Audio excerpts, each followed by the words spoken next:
Hi everyone, দিনটা ছিল 10th April. আর হ্যাঁ, সকালবেলা এরকমই কুয়াশা দিয়েছিল।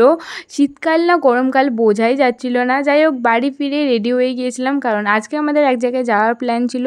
আমার বন্ধু রিমি তার দিদির বাড়িতে আমরা যাব বলে ডিসাইড করেছিলাম। তো রিয়াদের বাড়ি হচ্ছে কাটোয়া, আর আমাদের বাড়ি থেকে কাটোয়া যেতে ট্রেনেতেই শুধুমাত্র 3 ঘন্টা লেগে যায়। তো আমরা তো ট্রেনে বসে বসে প্রচুর বোর হচ্ছিলাম। তো ফাইনালি ট্রেন থেকে নেবে দেন একটা রিক্সা করে গেলাম দিদির বাড়িতে।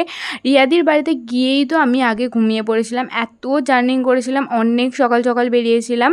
আর তারপর ঘুম থেকে উঠে লাঞ্চ করে নিয়েছিলাম। আজকে তো আমি গোটা দিনের একটা ওয়াটাই ইটিনের ডে ভিডিও বানিয়ে নিয়েছি, এত কিছু খেয়েছি আজকে সারাদিন। দেন খেয়ে উঠেও তো আমি একটুখানি রেস্ট করে নিয়েছিলাম। দেন ঘুম থেকে উঠে রেডি হয়ে এখন বেরিয়ে গেছি বাড়ি যাব বলে।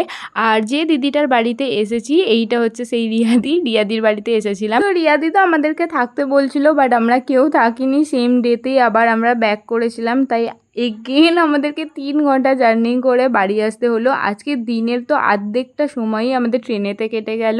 তো that was it for today, by.